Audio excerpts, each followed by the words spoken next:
పెద్దయినా నమస్తే. నమస్కారం. ఏంటి పరిస్థితి? చిన్నపిల్ల ముగ్గురు ఆడపిల్లలు ఒక్కసారి చనిపోవడం ఊళ్ళో ఒకటే కుటుంబానికి సంబంధించిన పేరు. సో మీరేం చెప్దాం అనుకుంటున్నారు? మేమా సార్, మా కడుపులో పుట్టిన పిల్లలు వాళ్ళు. వాళ్ళ నాయన మా కడుపులో పుట్టినోడు. వాళ్ళ నాయన ఆ పిల్ల, ఆ ముగ్గురు పిల్లలు కూడా ఆయన పొట్టలు పుట్టినోళ్ళు. వాళ్ళు చిన్నగా ఉంటుంది సార్. నిరుపేద పిల్లలు, ఫస్ట్లో నిరుపేదోళ్ళు. తండ్రి నిరుపేదోడు. 2 ఎడ్లు 2 ఎకరాల భూమి చూసి పెట్టుకొని బతికేటోడు. ఈ ఊళ్ళోనే గౌండ్లు వాళ్ళు. అయితే ఏమైంది, మాకన్నా నాన్న 2-3 ఏండ్లు పెద్దోడు వాళ్ళ నాయన. అయితే తల్లి చచ్చిపోయింది వాళ్ళ అవ్వ. ఆయననే వంట చేయలే, ఆయననే వేసం కొడుకున్నాలే. వాళ్ళ తండ్రి కొడుకు ముగ్గురు తమ్ముళ్ళ నడిపిర్రు. ఇప్పుడు చిన్నప్పుడు ఆపతి ఎవరికి, ఎల్లా నాయనకు. ఎల్లా నాయన కన్నా రెండవది బాలకృష్ణ అంటుండే. బరగాలంలో వెళ్ళిపోయి అతని అక్కడనే. ఇక ఆయన బతుకు అక్కడనే, వాళ్ళ అక్కడనే ఇది అయిపోయారు. హైదరాబాద్ సెట్ అయ్యింది. ఎలా ఉండేవాడు ఇప్పుడు అమ్మాయి తండ్రి? ఇక్కడ ఎలా ఉండేవాడు మా పద్ధతి. అయితే ఆయన ఏం చేస్తున్నాడు సార్, ఫస్ట్ లా లారీ క్లీనర్ చేస్తుండే. చేసుకుంటే లారీ డ్రైవర్ ఆయన. లారీ డ్రైవర్ అయ్యి అక్కడనే బతుకు ఇక పెళ్లి అంతా వస్తున్నాడు పోతున్నాడు. భూమి ఉండదు, అంత ఉన్నది. ఇప్పుడు వాళ్ళకి భూమి ఉండదు, అంత ఉన్నది. కానీ పేదలే. పిల్లలంతా తాండ్రులు చదివిపోయాటి. అతను లారీ డ్రైవర్ చేయలే. పొద్దుమికలి ఇంటికి చేరుకున్నాలే. ఆయన వాళ్ళ కాపురము, వాళ్ళ సంసారం, వాళ్ళ బాధ్యత అంతకే సరిపోయింది. పిల్లలు చదువుతుంది సార్.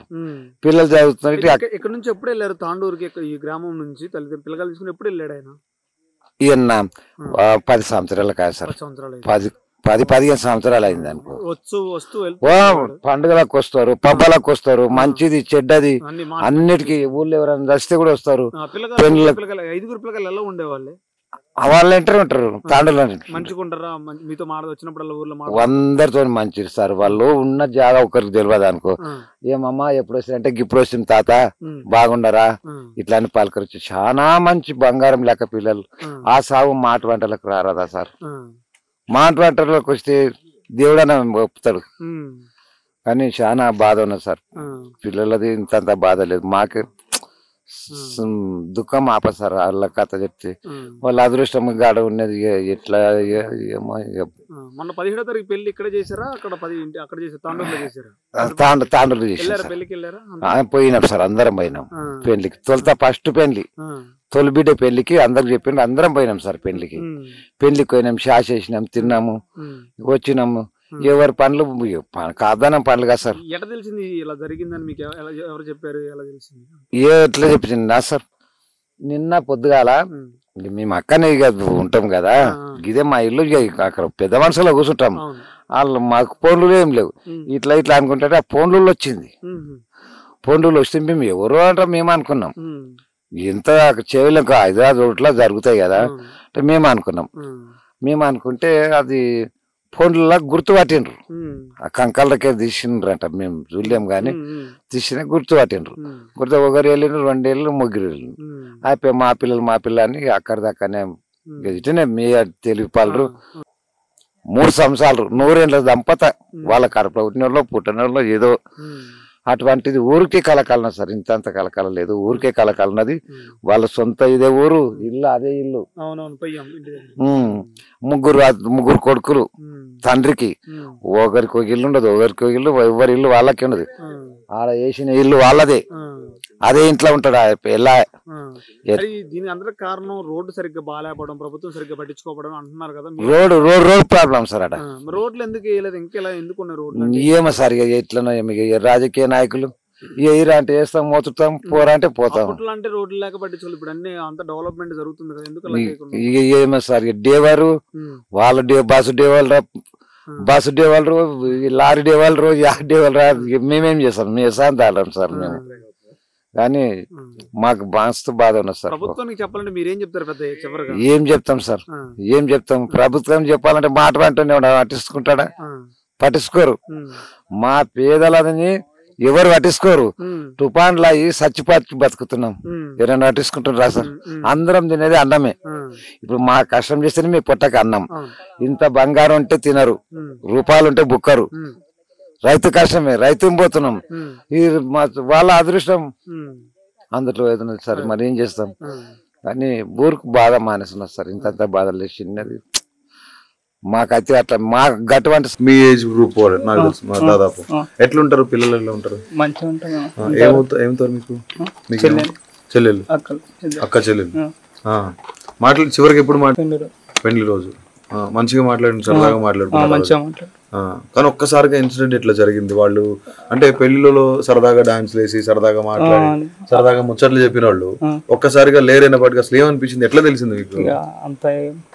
గుండెలో రాయేసినట్టు అయింది సార్. పిల్లలు ముందు ముందు మంచిగా చేసుకొని వెళ్ళిపోతారంటే ఇలా అయితే గుండెలో రాయేసినట్టు అయింది అందరికి. చాలా బాధగా. లాస్ట్ టైం మీరు వాళ్ళతో ఇప్పుడు మాట్లాడారు అంటే మీరు అందరు కలిసి ఏదో మ్యారేజ్ కూడా చెప్పేసి 17 తారీఖు రోజు వాళ్ళ అక్క పెళ్లికి. వాళ్ళ అమ్మగారికి హెల్త్ బాగాలని చెప్తున్నారు కదమ్మా, ఎలా ఉంది ఇప్పుడు? కొంచెం పర్లేదు ఉంది, ఉండకాడికి తినట్లేదు, జ్యూసులు ఏదో కాస్త కాస్త తింటారు. అధికారులు వచ్చి కలుస్తున్నారమ్మా ఇక్కడికి? పొద్దున వచ్చారు సార్. మాజీ ఎమ్మెల్యే రోహిత్ రెడ్డి.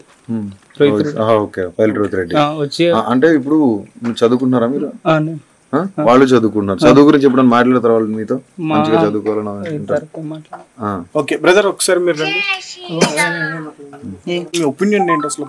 ఒక యాక్సిడెంట్ లో, రోడ్ యాక్సిడెంట్ లో మన కుటుంబ సభ్యుల్ని కోల్పోయాం మనం. కారణం రోడ్డు మెయిన్. ఈ మధ్యలో ఎమ్మెల్యే, ఎంపీ వీళ్ళందరి వల్లనే ఇది అంత కారణం. అంటే ప్రజలు కూడా ఇక్కడ గ్రామస్తులు కూడా ఆరోపిస్తున్నారు వాళ్ళే వల్లనే కదా సార్ ఇంతవరకు. వాళ్ళు రోడ్ వచ్చినా కూడా శాంక్షన్ చేసినా కూడా అమౌంట్ వచ్చినా కూడా రోడ్ కాలేదు. ఎప్పుడు శాంక్షన్ అయిందంటే 5-6 ఏళ్ళు అవుతుంది. 5-6 ఏళ్ళు ఎందుకు? కారణం ఏమని చెప్తారు? ఏమో తెలుస్తలేదు. కొండ విశ్వేశ్వర రెడ్డి ఉన్నప్పటి నుంచే లేదు, అట్లే ఉంది సార్. అప్పుడు కొండ విశ్వేశ్వర రెడ్డి ఎంపీగా ఉన్నప్పుడు శాంక్షన్ అయి ఉండే, అప్పటి నుంచే అట్లే ఉంది. ఎట్లా ఉండేది వాళ్ళతో నీకు బాండింగ్? మీ అక్క చెల్లెలు మీ అందరూ కూడా ఫ్యామిలీ ఫంక్షన్స్ కావచ్చు ఎప్పటికి మంచిగా ఉంటుండ్రు, ఆ సంతోషంగా ఉంటుండ్రు. ఇది ఇన్సిడెంట్ చాలా బాధాకరంగా. ఇప్పుడు అక్కడ పరిస్థితి ఎలా ఉంది అసలు? ఇక్కడ అసలు బాగాలేదు. ఇంకా మీ ఊరు ప్రజలు కూడా ఊరు ప్రజలు కూడా అందరూ బాధ చాలా. ఏం చెప్పాలి సార్, అందరు వెళ్ళిన వాళ్ళు మంచిగా పోయి మంచిగా వస్తే బాగుంటది. ఇట్లా అయితే ఎట్లా అవుతుంది? పిల్లలు ముందల బాగా బతుకుతారు అనుకుంటే ఇప్పుడు అసలు బతికే లేకుండా నాశనం అయిపోయారు. అంత కష్టపడి చదివించిన తర్వాత మస్తు కష్టపడ్డారు వాళ్ళు. అయితే బాగుండాలి, పిల్లలు బాగుండాలి.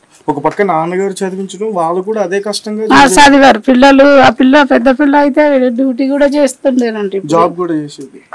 25 ఏళ్ళు వచ్చేదంట. ఇప్పుడు ఇంకొక నెల అయితే ఇంకా 60,000 జీతం ఉంది, ఏదో పెద్ద డ్యూటీ లెక్కేదంట. మీరు ఏం డిమాండ్ చేస్తారమ్మా? మీ డిమాండ్స్ ఏంటి? ఇప్పుడు మన కుటుంబ సభ్యుల్ని కోల్పోయాం, మీరు ఏం అడగాలనుకుంటున్నారు? ఒకవేళ అధికారులు వచ్చినా ఎవరైనా వచ్చినా మీరు ఏం అడగాలనుకుంటున్నారు? ఏం అడుగుతున్నా వస్తారా సార్ వాళ్ళు? ఇంకా అట్లా మళ్ళీ వేరే వాళ్ళకి అట్లా అవ్వకుండా అందరూ మంచిగా ఉండేటట్టు ఉండాలి. బ్రదర్ మీరు చెప్పండి, మీరు ఒక బ్రదర్ గా మీ డిమాండ్స్ ఏంటి? మా చెల్లెలకు జరిగినట్లు మళ్ళీ ఒక చెల్లెలకి ఎవరికి జరగవద్దని కోరుకుంటున్నాను. ఇప్పటికైనా రోడ్డు శాంక్షన్ చేసి మళ్ళీ పనులు జరిగితే మంచి ఉంటాయని కోరుకుంటున్నాను. Thank you. ఈ ఊర్లో 3 అమ్మాయిలు బస్ యాక్సిడెంట్ లో చనిపోయారు. అసలు మీ రెస్పాండ్ ఎట్లా ఉంటుంది ఈ ఇన్సిడెంట్ కి సంబంధించి? మీకు తెలుసా వాళ్ళు ఇక్కడ చూస్తూ ఉంటారా మీరు? లేదండి సార్, తాండూరులోనే ఉంటారు. ఓకే, తెలియదు. ఓకే, వస్తూ ఉంటారు అప్పుడప్పుడు ఇక్కడికి? ఎలా ఉంటారు వాళ్ళు ఇక్కడ? మంచిగానే ఉంటారు. మాకన్నా రాదు కదా.